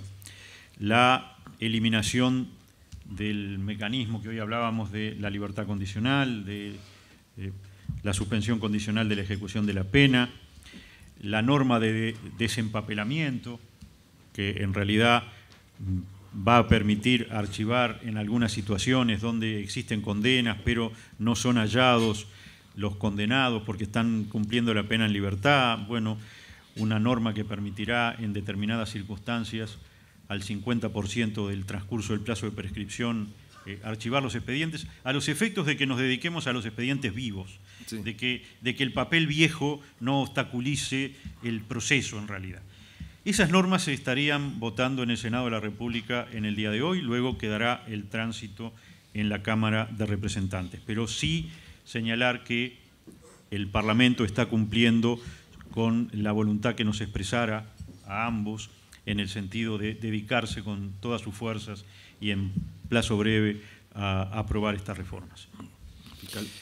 Yo tengo absolutamente claro que las decisiones políticas las toma el sistema político.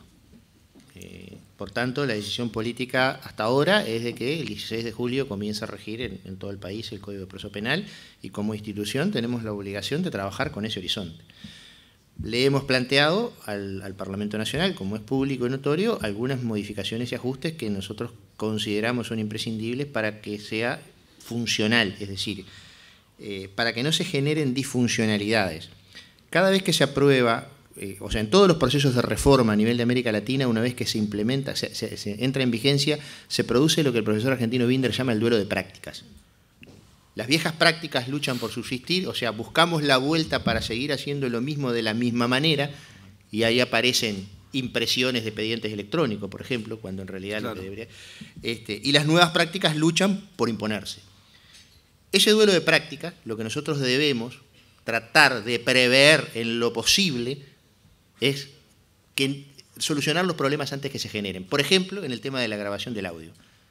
Para nosotros también es absolutamente claro que con la normativa vigente hoy el audire es perfectamente legal y no hay lugar a discusión. Pero bueno, hubo un señor fiscal y 3 ministros de tribunales de apelaciones de familia que entendieron que no.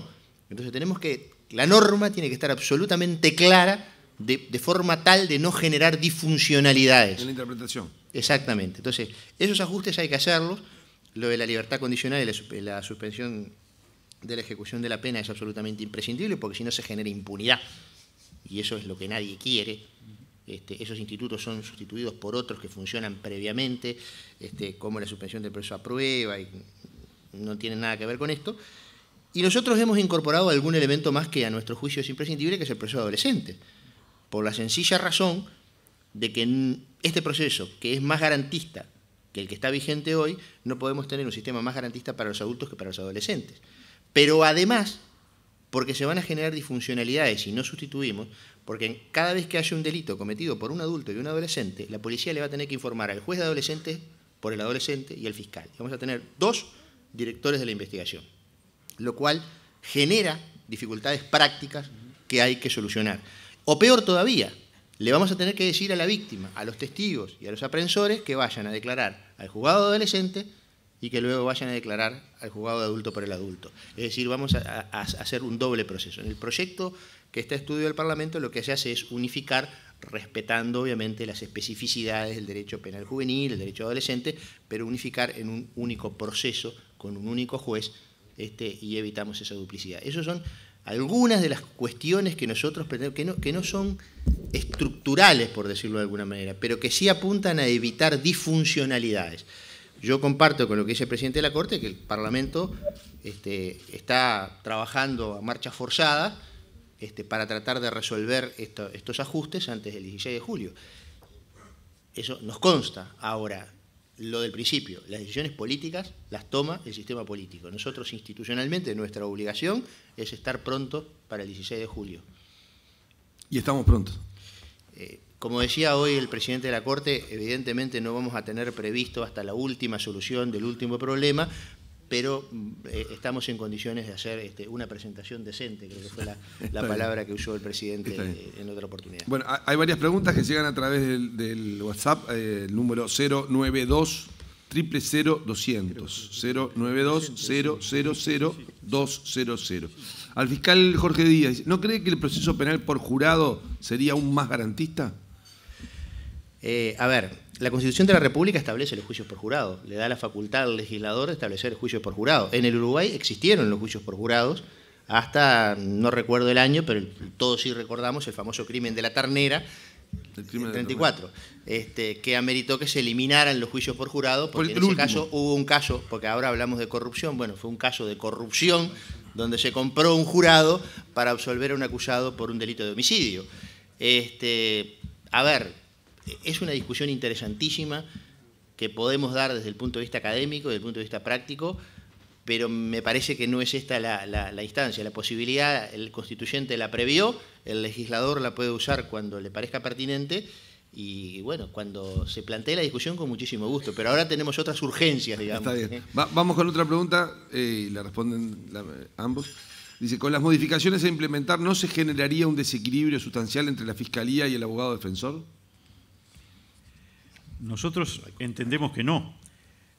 Hoy sí hay una situación transitoria de desequilibrio numérico, en tanto la Fiscalía General, gracias a Dios, ya tiene los cargos necesarios operativos para el nuevo código y nosotros recién vamos a tener los cargos adicionales de la defensa pública a partir del 1 de julio. Pero una vez reforzada en más de 60 defensores penales nuestra defensa pública, creemos que se restablece la situación de paridad necesaria para el equilibrio y el debido proceso en materia penal, con lo cual no creemos que haya una situación de disparidad, dado que además tanto Fiscalía como Defensa Pública va a contar con todas las mejoras tecnológicas de apoyo a los efectos del manejo del expediente de la forma más electrónica que sea posible. Así que quizás hoy una situación absolutamente transitoria de desequilibrio que se corregirá a partir del 1 de julio. Fiscal. No, con relación al tema del desequilibrio, el presidente de la Corte ha contestado respecto a la cuestión numérica. Yo creo que hay otra cuestión que es conceptual, que es mucho más, es tan o más importante que la cuestión numérica, que hoy lo planteamos en el desarrollo de nuestra exposición. La disparidad se produce hoy. Y acá está el presidente del Colegio de Abogados y podrá decir si yo estoy equivocado. La sensación que tienen los abogados, los públicos y los privados hoy, es que hay un tándem juez-fiscal. ¿Pero por qué se produce ese tándem juez-fiscal? ¿Porque el juez y el fiscal son malos, perversos y procuran perjudicar al interés del defendido del abogado? No, porque el diseño del sistema lo genera así. Si yo coloco al juez, que debe ser un tercero, estructural y funcionalmente imparcial, y dedicarse a su labor natural, que es juzgar, lo coloco a investigar, que es la tarea de una de las partes, el desequilibrio se produce ahí.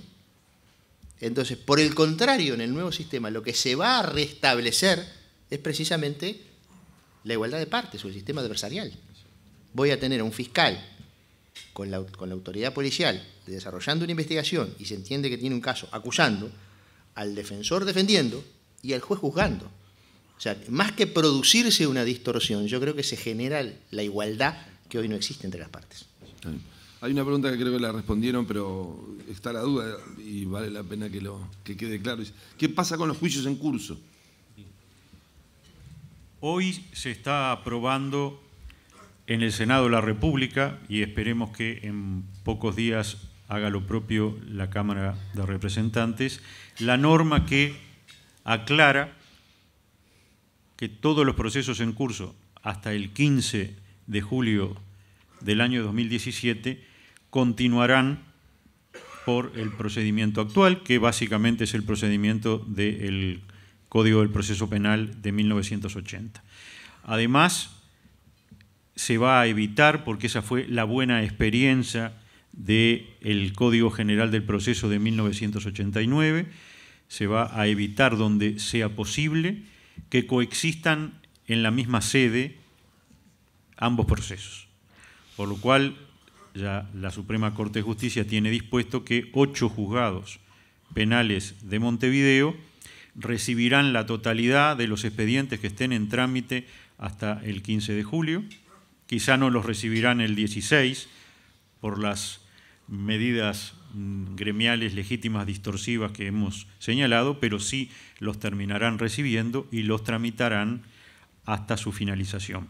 Por supuesto que igual que en la reforma del proceso de 1989, en la medida que se vayan agotando esos procesos, se irá desafectando juzgados, entonces pasarán de ser 8 a ser 6 y luego a ser 4 y luego 2, hasta que no existan procesos viejos, procesos que estén tramitándose hoy, y se pasará a incorporar todos esos jueces penales a el núcleo de jueces que se va a encargar exclusivamente de aplicar el nuevo código. Pero eso es la claridad que la norma establece, que, reitero, se estaría votando hoy en el Senado. Los procesos en trámite continuarán por el proceso 1980 y todos los nuevos empiezan con el proceso 2017. ¿Algo para agregar? No, simplemente que en el caso de la Fiscalía es exactamente lo mismo. Nosotros vamos a destinar en Montevideo cuatro equipos fiscales a trabajar en los juicios viejos, que incluso van a estar hasta en edificios distintos y separados, de forma tal de que vayan agotando todo, vayan terminando todos los procesos ya iniciados. Y en el interior del país estamos pensando en el establecimiento de unidades geográficas para poder hacer exactamente lo mismo. En aquellos casos que tenemos una sola fiscalía, van a formar comunidades geográficas con otros lugares cercanos, de forma tal de que existan fiscales en el Código Nuevo y existan fiscales para el Código Viejo, que obviamente en la medida que se vayan terminando esos juicios se irán transformando en fiscalías del nuevo Código, por así decirlo. Y las fiscalías del nuevo Código, así como los juzgados del nuevo Código, empiezan con carga cero. Es decir, el primer día no tienen ningún expediente. Estamos terminando, vamos a última pregunta. Dice, al eliminarse la libertad condicional y la suspensión condicional, es el proyecto que está discusionado, ¿no? ¿Qué sucede con los acusados que están en libertad al quedar ejecutoriada la sentencia de condena? ¿Serán necesariamente ingresados a un centro de reclusión o se prevé algún mecanismo que la suspenda? Y si lo responde en breve, también podemos agregar otra inquietud que aparece en otras preguntas sobre cómo es la inserción de los peritos en el nuevo sistema y la selección de peritos. Reiteramos, los procesos en trámite continuarán por el Código Viejo y, por supuesto, se les aplicará el mecanismo de la libertad condicional o de la suspensión condicional de la ejecución de la pena, porque empieza a regir la eliminación para aquellos que comienzan a tramitar por el Código Nuevo y por ende no tendrían una aplicación tan importante como hoy de la prisión preventiva cautelar. Decíamos mecanismo compensatorio. Bueno, para lo que tramite por el Código Viejo el mecanismo compensatorio seguirá, para lo que tramite por el Código Nuevo no. Y, por supuesto, si se dio en los nuevos expedientes a partir del 16 de julio que se esperó el juicio en libertad, que se tuvo el juicio en libertad y uno resulta condenado, sí deberá ingresar a cumplir la pena una vez condenado en los establecimientos de reclusión correspondientes. Eso sin ninguna duda. No, nada. La eliminación del instituto de la suspensión condicional de la pena y de la libertad condicional es para los procesos que se inician a partir del 16 de julio con la nueva norma. Estos institutos siguen vigentes, digamos, para los procesos viejos. Eso es una cuestión de claridad conceptual que es importante. Y otra cuestión que también es interesante, y es que estos institutos funcionan en la actualidad y no van a funcionar en el sistema nuevo una vez que se dicta la sentencia de condena. Eso no significa que no haya casos que en el sistema nuevo se apliquen otros institutos, como pueden ser los acuerdos reparatorios, la suspensión del proceso a prueba, etcétera, etcétera, institutos que existen en el derecho comparado, que de alguna forma funcionan como sustitutos de estos institutos. Pero si se decide ir a juicio, y se va a juicio, y se es condenado, pues la pena se tiene que cumplir. No podemos seguir teniendo casos donde se dicten sentencias de condena de penas privativas de libertad que no se cumplen. Porque eso, volvemos a repetir, eso implica impunidad. Y eso es lo que no podemos permitir. Respecto de los servicios periciales en sí mismos, no es que exista un cambio en la forma en que los peritos van a realizar las pericias, es decir, la labor técnica del perito sigue siendo exactamente la misma. La diferencia va a ser los canales por los cuales entra la solicitud de la pericia y además quién solicita la pericia. Actualmente son peritos de juez, después pasan a ser peritos de parte. Y en particular a lo que queremos dar especial atención, y se está justamente en un acuerdo con Fiscalía, es de precisamente no hacer que el perito vaya a audiencia, digamos, simplemente a atestiguar lo que hizo en la pericia, sino solamente cuando esa pericia esté controvertida. Para ejemplificarlo, ¿verdad? Es decir, ¿cuál sería el objetivo de que un perito de pronto fuera a una audiencia a decir que la alcoholemia dio positiva, ¿verdad? Es decir, si no está controvertido ese tema porque la alcoholemia dio positiva y no hay duda sobre ese hecho, ¿verdad? Y sobre cómo se realizó la pericia, no sería necesario, digamos, el hecho de que estuviera allí presente en la audiencia.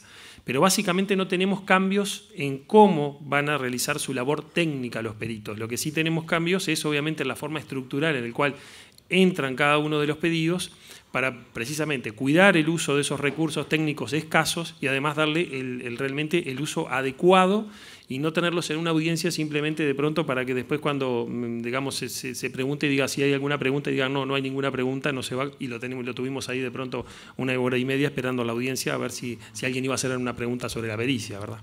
Con un problema adicional. Estamos acordando con Fiscalía, con nuestra propia defensa pública, exhortaremos lo mismo a los abogados particulares a utilizar el mecanismo legítimo establecido en el nuevo Código del Proceso Penal de hacer comparecer al perito en la audiencia, limitando esas comparecencias a los casos absolutamente indispensables, también por la razón del artillero. Nuestros peritos altamente especializados son, y eso no debe sorprender a nadie, multiempleo. Como alguno me señaló, sí, yo tengo mi horario, yo hago mis pericias, pero si a la tarde me llaman para comparecer a una audiencia, defender la pericia, cumplir con los requerimientos de la Fiscalía o de la defensa, yo, y no es pasar un aviso, suspendo mi conducta, mi consulta en la Asociación Española. Y eso lo podría hacer una vez, pero si lo hago 4 o 5 veces en el mes, a mí me despiden de la Asociación Española y yo gano más en la Asociación Española que en el Poder Judicial. Entonces, por la razón del artillero, va a haber que limitar ese derecho a que el perito venga a la audiencia y poder cuestionarle la pericia o repreguntarle, porque si no, muchos peritos van a renunciar al Poder Judicial y no tendremos el número adecuado de peritos para responder a la demanda. ¿Algo para ti? No sobre el tema pericial, pero sí sobre un tema que me parece importante, porque lo hemos estado señalando a lo largo de toda la mañana, que es la interinstitucionalidad que está funcionando en el proceso de implementación. Hay una comisión de implementación que integra el Ministerio del Interior por el Poder Ejecutivo, la Suprema Corte y la Fiscalía, que está trabajando, y a mí me interesa remarcar particularmente, con muchísima fuerza y muchísima energía, y realizando acuerdos básicos de funcionamiento que son absolutamente imprescindibles. Desde flujogramas de trabajo, todo este tema de intercambio con las pericias, con el Ministerio del Interior ya señalamos toda la interoperabilidad con el Sistema de Gestión de Seguridad Pública, con el Poder Judicial ya lo hemos señalado, incluso con otras instituciones, hablaba de OPP y Antel, pero también en la construcción, en la remodelación del edificio que la Fiscalía General de la Nación adquirió el año pasado para el funcionamiento del nuevo código, con el Ministerio de Transporte y de Obras Públicas, que tenemos el compromiso asumido de que el 1 de julio nos entregan las llaves del edificio. Aprovecho para reforzar el compromiso. Pero digo, lo importante de esto es que hay un conjunto muy importante de instituciones, obviamente las 3 que estamos más involucradas en este tema, el Ministerio del Interior, el Poder Judicial y la Fiscalía, pero hay un conjunto de otras instituciones que están trabajando proactivamente y en forma coordinada, de forma tal de establecer los acuerdos de funcionamiento básicos, porque una reforma no es solo la ley. La ley establece el programa procesal que el legislador prevé, pero el funcionamiento requiere todos de flujogramas de actuación que son a veces filigranas en las que nos tenemos que poner de acuerdo las distintas instituciones de forma tal de que esto funcione. Y créannos que estamos haciendo el mayor esfuerzo, todas las instituciones, y me interesaba remarcarlo porque es bueno hacerlo públicamente, pero estamos acostumbrados en esta sociedad uruguaya a ver el medio vaso vacío y no el medio vaso lleno. Bueno, esto es parte del medio vaso lleno.